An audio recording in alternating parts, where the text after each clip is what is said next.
तो आज हम माइक्रोब्स इन ह्यूमन वेलफेयर ये चैप्टर का इंट्रोडक्शन देखने वाले हैं।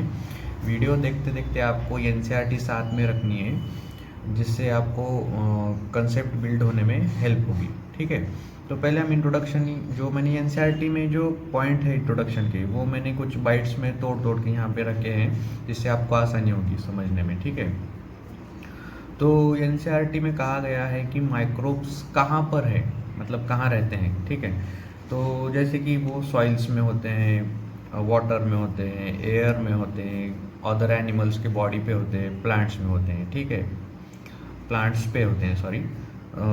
और थर्मल वेंट्स, ये एक इम्पॉर्टेंट पॉइंट है। थर्मल वेंट्स यानी हम कह सकते हैं ऐसा तालाब जहाँ का टेम्परेचर 100 डिग्री सेल्सियस होता है या फिर उससे ऊपर भी हो सकता है। तो ये यहाँ पर भी रहते हैं, ये जो माइक्रोब्स है वो यहाँ पर भी रहने की टॉलरेंस या कैपेसिटी रखते हैं, जो कि अदर एनिमल्स के पास नहीं होती। जैसे कि कोई चींटी है, ठीक है, वो वहाँ पे नहीं रह सकती, लेकिन ये जो माइक्रोब्स है, ये फंगस, बैक्टीरिया, वायरस, वायरॉइड, ये जो सारी चीज़ें हैं वो थर्मल वेंट्स में रह सकती हैं। और कहाँ पर रह सकती है? Layers of snow several meters thick and highly acidic environment, जो बर्फ़ के जो लेयर्स होते हैं, जो जहाँ पे बर्फ़ होती है वहाँ कई सालों से बर्फ़ गिरने की वजह से लेयर्स जमा होते हैं। ठीक है, तो उस लेयर्स में भी बैक्टीरिया प्रेजेंट होते हैं। ठीक, और कहाँ पे होते हैं? हाईली एसिडिक एनवायरनमेंट, कोई भी एसिडिक एनवायरनमेंट रहने दो, वहाँ पे ये जो बैक्टीरिया है, जो वायरस है, ये जो माइक्रो ऑर्गेनिजम्स है वहाँ पे प्रेजेंट होते हैं। ठीक है, अब आगे एनसीईआरटी में कहा गया है कि माइक्रोब्स आर डाइवर्स। देखिए डाइवर्सिटी कौन सी है उसमें? प्रोटोजोआ है, बैक्टीरिया है, फंगस है, वायरॉइड है, वायरसेस है और प्रियॉन्स है। अब प्रियॉन्स की खास बात क्या है? प्रोटीनिशियस एजेंट है। देखिए, प्रोटीनिशियस एजेंट मतलब ये प्रोटीन से बना होता है और ये हार्मफुल, जैसे हम कहते हैं कि हम, जैसे कि हमें पता है कि बायोलॉजिकल क्लासिफिकेशन एक चैप्टर है हमें, वहाँ पे वायरॉइड, वायरस और प्रियॉन्स के बारे में इंफॉर्मेशन दी गई है, जहाँ पे जेकॉब डिसीज जो प्रियॉन्स का है वो वहाँ पे मेंशन किया गया है। ठीक है, तो अब हम देखते हैं फिगर्स, जो बैक्टीरिया की फिगर और वायरसेस की फिगर दी गई है, जैसे कि फिगर 10.1 और 10.2। अब मैं आपको बताता हूँ। ठीक है, तो हम 10.1 की ए फिगर देखते हैं। एनसीईआरटी आपके साथ में होगी, तो बिल्कुल आप एनसीईआरटी में देख सकते हैं। मैं यहाँ पे आपको रफ डायग्राम्स के थ्रू बताने वाला हूँ। तो यहाँ पे पहली जो डायग्राम बताई है, रॉड शेप्ड बैक्टीरिया। 10.1 जो 10.1 जो फिगर है वो खास पूरी बैक्टीरिया की है, और 10.2 जो है पूरी वायरसेस की है। तो पहले हम 10.1 देखते हैं। तो उसमें की जो फर्स्ट डायग्राम है, उन्होंने रॉड शेप्ड बैक्टीरिया को मेंशन किया है। सेकेंड कोकस यानी कोकाई, राउंड शेप्ड, जो भी बैक्टीरिया होते हैं वो राउंड, जो बैक्टीरिया राउंड होते हैं उसे कोकाई कहते हैं। जो बैक्टीरिया रॉड शेप्ड होते हैं उसे बैसिलाई कहते हैं या बैसिलस कहते हैं। ठीक है, और जो बैक्टीरिया को फ्लैजेला होता है, जिसके लोकोमोशन में हेल्प होता है, जो बैक्टीरिया को हेल्प करता है, उसे वो फ्लैजेला होता है और उसे फ्लैजिलेटेड बैक्टीरिया कहा जाता है। और रॉड शेप्ड बैक्टीरिया को ये फ्लैजिलेटेड एनसीईआरटी में भी दिया है, और मैंने यहाँ पे रफ भी आपको दिखाया है।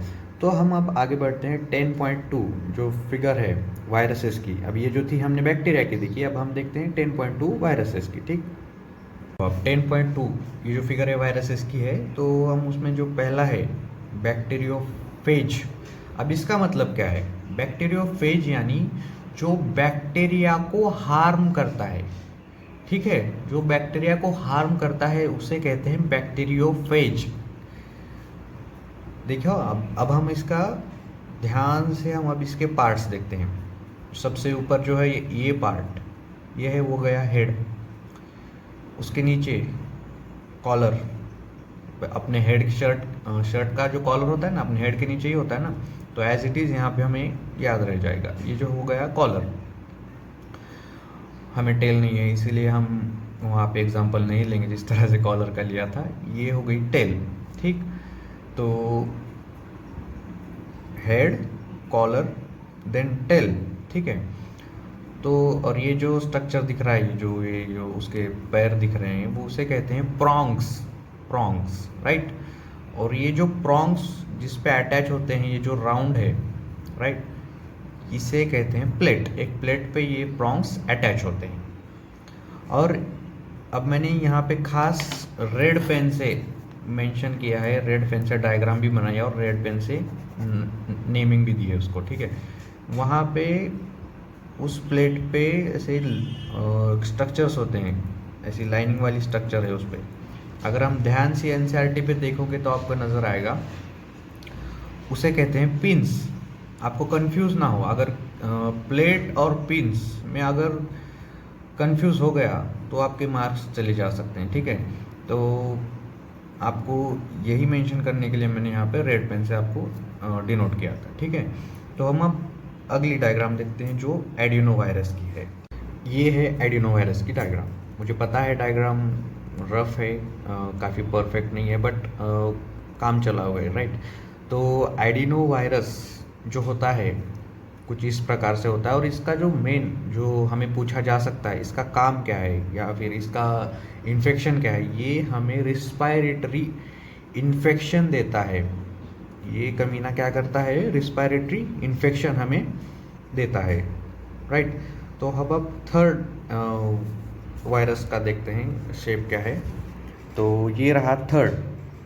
तो इसका शेप क्या है, रॉड शेप। जैसे हमें बैक्टीरिया में हमने देखा था रॉड, कोकाई और फ्लैजिलेटेड, वैसे वायरसेस में भी rod shaped bacteria, rod shaped virus है, ठीक है। तो हम अब आगे बढ़ते हैं। तो अब हम फिगर नंबर 10.3 देखते हैं, ठीक है। तो इसमें उन्होंने colony of bacteria growing in the petri dish.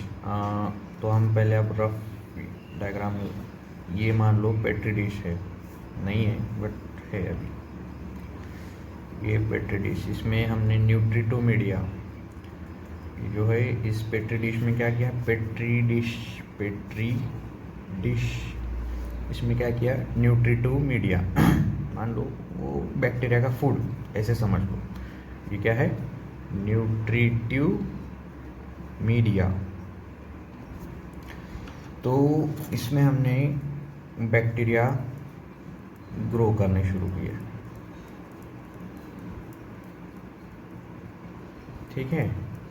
तो ये हमें नेकेड आइज से, नेक्ड आइज या नेकेड आइज जो भी है, आप कहाँ से बिलोंग करते हो उस पर डिपेंड करता है। नेकेड आइज से दिखाई देते हैं। नेकेड आइज का जब आप गूगल ट्रांसलेट करेंगे तो आपको वहाँ पे नग्न, मैं मराठी ज़्यादा बात करता हूँ तो इसीलिए मैंने नेकेड आइज का मराठी मीनिंग जैसे ऐसे फन के लिए देखा, तो वहाँ पे नग्न डोळा ऐसे आया था। तो नग्न यानी नंगा पुंगा, ठीक है। तो बैक टू द पॉइंट, यहाँ पे देखिए ये पेट्री डिश थी, हमने इस पे न्यूट्रीटिव मीडिया कह सकते हैं हम इसे, फूड, ठीक। और इसमें हमने क्या किया, बैक्टीरिया ग्रो किया, ठीक है। तो यहाँ पे क्या बनी, ये colony of bacteria, colonies of bacteria. तो अब आगे ये जो है फिगर नंबर 8, एनसीईआरटी प्लीज़ आप अपने साथ रखिए। यहाँ पे रफ तो डायग्राम आपको समझ आएगी, बट एनसीईआरटी आपके सामने होगी तो एज इट इज़ आपको वहाँ पे कंसेप्ट बिल्ड होगा, ठीक है। अब जो फिगर नंबर 2 है, फंगल कॉलोनी की बात की, वहाँ पे भी एक पेट्री डिश ली है, उसमें भी न्यूट्रीटिव मीडिया डाला हुआ है। और एक चीज़ यहाँ पर है कि फंगल कॉलोनी जो है वो कुछ इस तरह से बड़ी और नेक्ड आइज से हमें दिखाई देती है, राइट।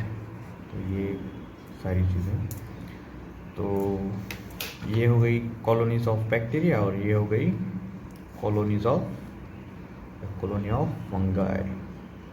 फंगी जो भी, ठीक। तो ये सारा इंट्रोडक्शन हमें बताया। और एक पॉइंट हमें मिस हो गया। उन्होंने कहा है कि चैप्टर नंबर 8 जो है ह्यूमन हेल्थ, उसमें ह्यूमन हेल्थ एंड डिसीजेस, काफ़ी सारे जो डिसीजेस हैं वो माइक्रो ऑर्गेनिजम्स की वजह से, बैक्टीरिया की वजह से, फंगस की वजह से, इन्फेक्शन, ये सारी चीज़ें जो है उसकी वजह से हमें दिखाई देती हैं। होती हैं, राइट। तो उन्होंने ये भी कहा है इस इंट्रोडक्शन में, इस चैप्टर के, कि सारे माइक्रो ऑर्गेनिज्म आपको हार्म नहीं देते, मतलब सारे आपको नुकसान नहीं देते। कुछ कुछ ऐसे ऑर्गेनिज्म है जो आपको हेल्प करते हैं आपके रेगुलर लाइफ में। किस तरह से वो हेल्प करते हैं वो हमें इसमें देखना है, किस तरह से आपको नुकसान पहुंचाते हैं वो भी हमें इसमें देखना है, ठीक है। तो हम अब अगला पार्ट जो है microbes in house hold products, ये हम अगले वीडियो में देखते हैं, ठीक है। Thank you.